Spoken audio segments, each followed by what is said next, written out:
Bonjour, bienvenue, c'est parti pour un nouveau QE, l'émission qui augmente votre quotient économique sur Boursorama. Bonjour Jérémy. Bonjour David. Jérémy Tubienda pour l'Ixor ETF. Allez, cette question aujourd'hui, quel était le rendement annuel moyen d'un investissement en une fois en bourse pendant une durée de 5 ans? Sur d'autres questions, on avait parlé d'une durée plus longue, 10 ans, 15 ans, 20 ans, en investissant tous les mois. Là, on met en une fois. Quel est donc le rendement annuel moyen? Est-ce que c'est plus de 5%? Est-ce que c'est moins de 5%? C'est plus de 5%. Évidemment, je vous crois, il est venu avec son iPad, il a fait ses petits calculs et tout. Mais vous êtes sûr que c'est pas gouré, honnêtement? Sur 5 ans, parce que c'est court, 5 ans. On ne s'est pas gouré, effectivement. On a repris, là aussi, encore une fois, ce n'est pas une statistique, c'est un historique de constatation de 1970 à 2020.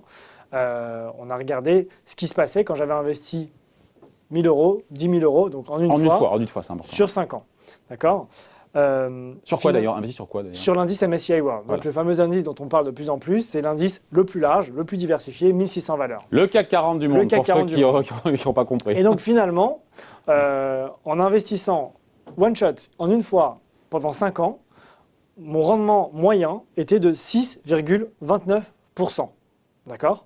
Ouais. Donc c'est un rendement assez intéressant, en tout cas compte tenu des niveaux de taux actuels. Et on le voit ici, le risque d'avoir perdu de l'argent en restant investi 5 ans, il est de 21%. D'accord? J'ai quasiment 80% de chances de gagner, De en l'argent, moyenne, exactement. 6%. Exactement. Autour de 6%. Exactement. Après, on a été plus loin. Ouais. On s'est dit. Mais on en va tout cas, c'est regarder. intéressant parce qu'on dit que le risque change de camp avec le temps en bourse. Exactement. Du temps devant soi, plus l'espérance de gain est importante. Rien que sur 5 ans déjà, même si c'est du passé, sur 5 ans déjà, il y a le rendement qui est là, même s'il y a 20% de chance de perdre de l'argent. Exactement. Donc l'enjeu de l'émission, c'est d'essayer d'augmenter le quotient économique des internautes qui nous regardent. Là, le but, c'est effectivement de dire que la bourse, c'est pas le casino. C'est pas à court terme. On va regarder à long terme. Et quand on regarde à long terme, donc Au-delà on a de 5 ans. Au-delà de 5 ans. Donc on a regardé 10 ans. Sur 10 ans, donc si je suis resté investi pendant 10 ans, entre 1970 et 2010, Mais c'est moins. effectivement, on gagne un peu moins. Ah, là, pour le commun des mortels, L'historique on montre se dit, qu'on gagne un petit peu moins. En théorie, on se dirait logiquement, on est censé gagner plus sur 10 ans Effectivement, que mais sur 5 ans. l'historique démontre qu'on Voilà. a gagné un petit peu moins. Ouais. Par contre, en face, ce qui est intéressant, c'est que le pourcentage de risque de perdre de l'argent, Il n'est plus de il est 20%, plus faible. il est de il est 8. plus de 20%, il est de 8%, 8,3%. Et là, maintenant, on va sur 20 ans. 20 ans, c'est quand même un horizon d'investissement long. Ouais, D'accord? Quand on prépare sa retraite, ouais. On prépare sa retraite, clairement. Donc, on peut commencer à le faire très jeune ou même commencer à préparer la retraite de l'épargne de ses enfants. Enfin, voilà. 7,26% de rendement en restant investi. Mais là où 20 c'est ans. hyper intéressant, parce que moi, ce que je retiens là, c'est que c'est un peu plus. On est passé effectivement à un peu plus de 7% de rendement, mais c'est la case d'à côté qui est intéressante. 0% de chance, historiquement, d'avoir perdu de l'argent. Donc, ce n'est pas une statistique. L'historique de constatation démontre qu'un investisseur qui investit une somme d'argent et qui est resté investi 20 ans, quelle que soit la période entre 1970 et 2000, pourquoi 2000? Parce que en 2000, on est aujourd'hui en 2020, donc on n'a pas encore 20 ans d'historique. Eh bien, j'ai gagné un peu plus de 7%. Et Par an. Pardon, oui, c'est une performance C'est annualisée. important, il faut le dire quand même. C'est une performance annualisée Parce avec que un 7% risque sur 20 de ans. perdre de l'argent qui est de 0. Et voilà. Et c'est là où c'est hyper intéressant. En fait, moi, ce que je retiens, c'est que globalement, on a entre 5 et 7% de rendement par an qu'on investit sur 5 ans, 10 ans ou 20 ans. Mais plus on s'approche des 20 ans, plus la probabilité tend vers 0 de perdre de l'argent. C'est un historique de constatation, effectivement. Oui, voilà. C'est pas le futur, évidemment. Personne ne lit dans le mar de café. On est sur le MSCI World, encore une fois, mais il n'y a pas d'autres indices. Encore une fois, l'indice le plus large, 1600 plus grandes valeurs du monde.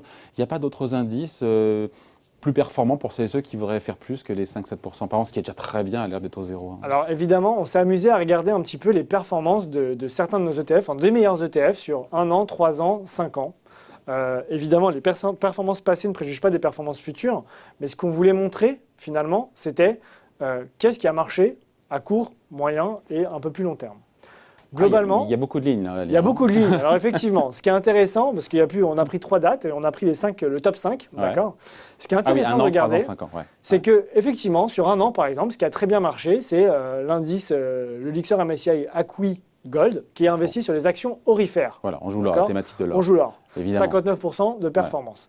Derrière, c'est beaucoup de valeurs liées à la technologie. Le Nasdaq, un PEA Nasdaq. Parce qu'on sait qu'on peut investir aujourd'hui sur du Nasdaq dans son PEA.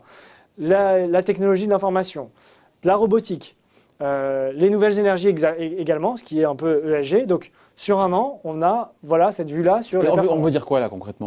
Concrètement, on veut dire que globalement, on a des indices qui sont plus performants Ouais, que mais c'est d'autres. sur un an. Nous, Là, on a regardé on a sur une un vision an. plus longue. Sur après. 3 ans, Ouais. on a un peu la même conclusion. C'est un peu les mêmes qui sortent du lot. Et sur 5 ans, c'est aussi un peu les mêmes qui sortent du lot. Là, l'objectif, c'est vraiment de vous montrer le top. Alors, ce qui sort du lot, c'est quoi C'est complètement. sur 5 ans? Clairement, c'est la technologie. Ah, évidemment, la tech américaine. Voilà, et on le voit aujourd'hui depuis le début de l'année, tout ce qui arrive à globalement surperformer, c'est le Nasdaq notamment. Et on se rend compte que sur longue période, donc 5 ans, c'est ça qui arrive à surperformer le reste. Donc évidemment, est-ce que le Nasdaq va continuer à surperformer le reste du marché sur longue période? On sait pas. On ne sait pas. Mais en tous les cas, voilà, c'était intéressant de regarder le top performeur sur 1, 3 et 5 ans. Voilà, encore une fois, des chiffres rassurants, même si ça ne nous éclaire pas sur l'avenir, mais en tout cas, historiquement, c'est intéressant, tous ces chiffres qu'on vous a donnés. Merci beaucoup, Merci, Jérémy. David. À très vite sur Boursorama.